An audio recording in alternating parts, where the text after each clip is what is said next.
Alright everyone, here we are with another video with Invest for tomorrow. To all the first time viewers and investors, welcome to the channel, and to all the subscribers, welcome back.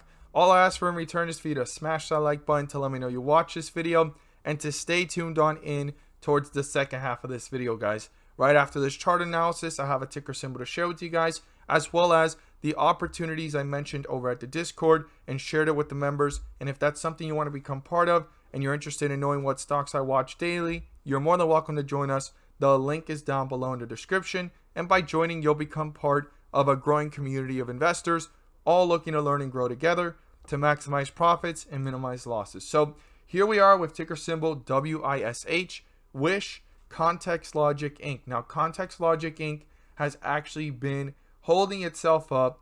I stated that it was showing strength. There was a detachment from CLOV and WISH Stock because they were kind of correlating, right? They finally kind of detached and went on their own paths, even though they're both one of the new top favorites, saying that they might be the next short squeeze like AMC and GameStop, either in the near term or in the short term or in the long term. But a lot of investors are comparing the squeezes possibilities to those stocks, right? And WISH stock has actually shown a lot of strength. It broke through the resistance level of 1253. That was super significant.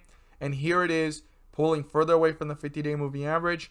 And if it could hold itself up and break through the resistance level that I'm about to share with you guys today, going into tomorrow, this could potentially push a larger squeeze. Now, this could be positioning itself for momentum. Why? Because right now the bulls are pushing upwards, and this could be the beginning of a slight short coverage, right? Covering some of their shorts and their positions, buying back shares. Now, one of the biggest things with the covered shorts is that the higher this gets pushed up, the higher it could be pushed up by the shorts having to cover. And that's how squeezes actually happen. Not when they're going down, but when they're pushing up. So this is on track to possibly go higher if it could break through the resistance level that we're about to discuss. So the most important thing right now is the 50-day moving average. It's 1183. Anything above it is bullish. Anything below it is bearish. Now the lowest point reached up here in this consolidation is right here at 1288. That is something to watch very carefully if things go into the other direction, which is the downside momentum, getting closer to the 50-day moving average and down towards bearish territory. So 1288 is something to keep your eyes on very closely, and to dissect this chart as much as possible. I would even informally use down here at 1218 to watch how the stock is doing within that area, and if it breaks through it, how it's doing between that area, the next support, and the 50-day moving average. Now, the highest point reached was up here at 1396. I would even round that up to $14.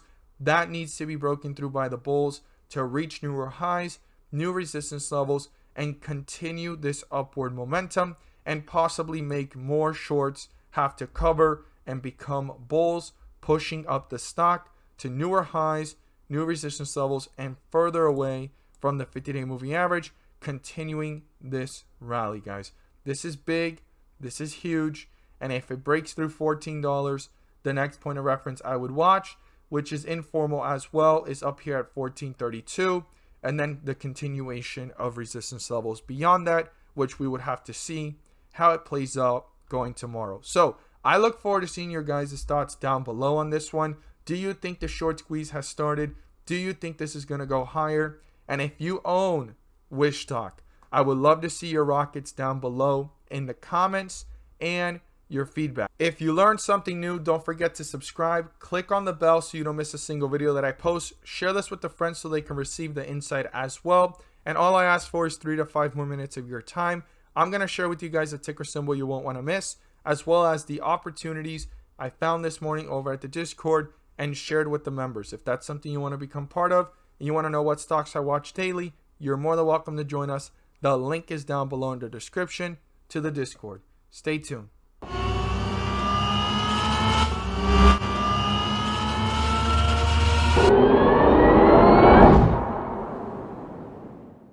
So the ticker symbol I have to share with you guys today is one that I found out about not too long ago. It actually IPO'd recently, and this is a huge company that's going to be a big competitor, or is one of the biggest competitors to YouTube. Now, it's nowhere near it, and it has a lot to grow and go for itself to catch up to it, but it does have a large user base and it has a subscription service, making it very enticing for a growing company of revenue and net profits in the future. Now, before we look at this chart and we look at what ticker symbol it is, I want to share with you guys the opportunities I found this morning and shared with the members over at the Discord. And if that's something that interests you and you want to become part of, you're more than welcome to join us. The link is down below in the description to the Discord, and you'll become part of a growing community of investors, all looking to learn and grow together to maximize profits and minimize losses, and discuss about other stocks in the stock market as well, beyond just what I'm watching in the Talk Stocks group. So here we are with MNOV.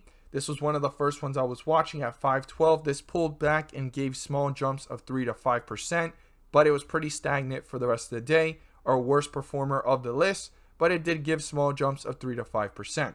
Now AEI, we caught this one at 737. We're going to look at the chart in just a moment.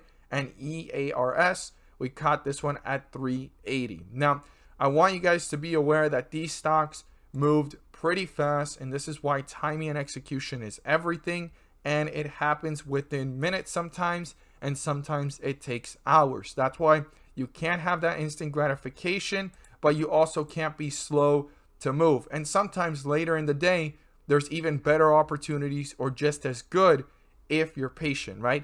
Doesn't always work out that way, but this is one of them. AEI, we caught this one at 737, pulled back to 691 and shot up to 763, giving a highest point of 10% plus, and that was within the first 20 minutes of the opening market. So we started watching it. It was actually pulling back, right, from those highs, and it was kind of consolidating, went into further weakness and jumped up. Now, it went back into further weakness at these lows here, gave another 5% jump here, pulled back and gave another 10%. So within just 3 hours almost, it gave, or about 2 hours and a half, it gave a total of 25% opportunities between the two 10% and the 5% opportunity. It's all about timing and execution here. Now, the other ticker symbol is EARS. We caught this one at 380, and this is one that moved pretty quickly within the first 15 minutes, almost 10 minutes actually to 15 minutes, and it gave us an 8% plus opportunity. Now, after that jump, it pulled back down and it actually gave another 10% plus opportunity here. So that's why it's all about the first couple of minutes.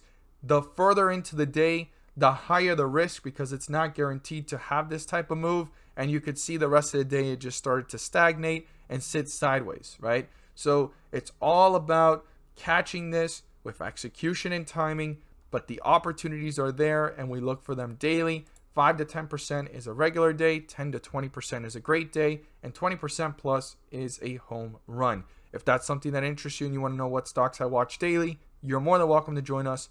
The link is down below in the description to the Discord. Now, before we look at the ticker symbol, I want to share with you guys, a lot of you guys may be asking yourselves, what is this? Well, this is just my drawing that it does not have to move exactly the same as it is drawn out. If not, if it is going in that direction of having newer drops, new peaks, newer drops, newer peaks, basically newer lows, newer highs, newer lows, instead of newer highs, newer lows, which is actually when a stock is going up, hitting a newer peak every time upwards. Well, what I'm looking for is if there's going to be a drop every time and the peaks are getting weaker and weaker, like we caught last time in the last correction that was forming. Now, there's two things that are going on here right now based off how the whole entire S&P 500 is moving, because everything that it lost almost last week in the last several days of the week, it's almost already gotten it back. So what I'm really looking for is a pullback, another spike, and another pullback, and that's going to give me not confirmation that we're going into a huge correction or crash, but we are in the middle of it and it could go further, right? Because right now this is the peak previously and this is the new peak. So now if we get another drawing that comes back and then it pops back up and it pops right back down, like how I have drawn out here, and this is the new peak, the next peak will be the next weakness. That's the next new peak, and then we're resembling the correction that went on here. And if you look back at this correction, it had big jumps, big drops, big jumps, big drops. So this big jump could be the next big drop. We have to see. It's not confirmed, but I'm watching this carefully, and there's nothing wrong with corrections. They're normal.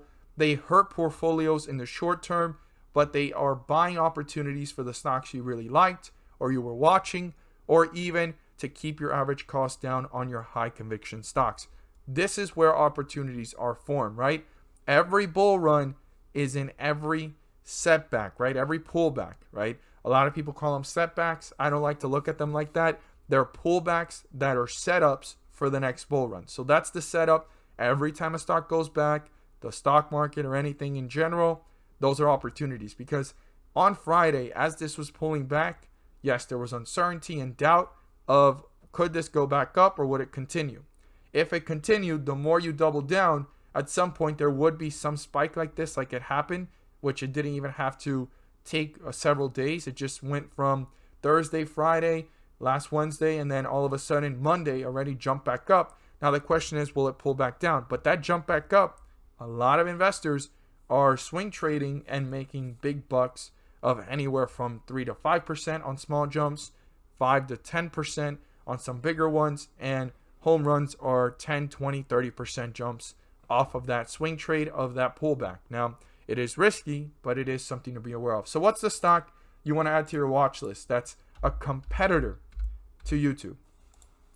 It is Vimeo, and the ticker symbol is Vimeo. This stock is tremendous when it comes to its growth potential. Now, the earnings is not as strong as it could be.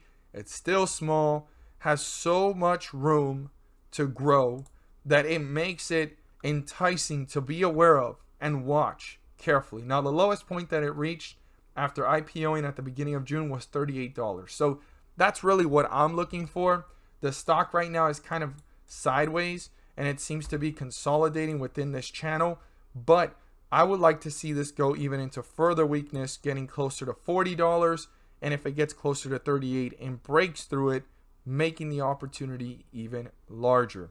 So this is a stock I have my eye on, and I'm going to be watching not just this week, not next week, not just this month, not next month, the rest of the year, and the opportunities are going to get bigger and bigger the more it pulls back before it actually becomes profitable and continues to prove itself. But it's one of the largest when it comes to being a competitor of YouTube. It's nowhere near it, and I don't think it will ever get as large as it, but it will get its piece of the pie, guys.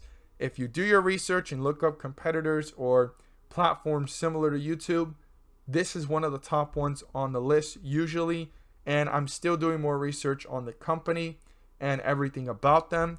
But right now at these prices, it's kind of speculative because it doesn't really give you enough insight. It's too soon, but there's nothing better than to have a stock on your watch list early, and even if it pulls down further or goes up higher, to actually have time to research it and understand it. As always, this is not financial advice. I'm not here to tell you guys to buy, sell, or hold any positions on the stocks I mentioned here on the YouTube or any of my platforms. I'm just here to align you guys on the stocks I'm watching, why I'm watching them, and why I believe they're an opportunity. Thank you guys so much for watching, and let's make some money.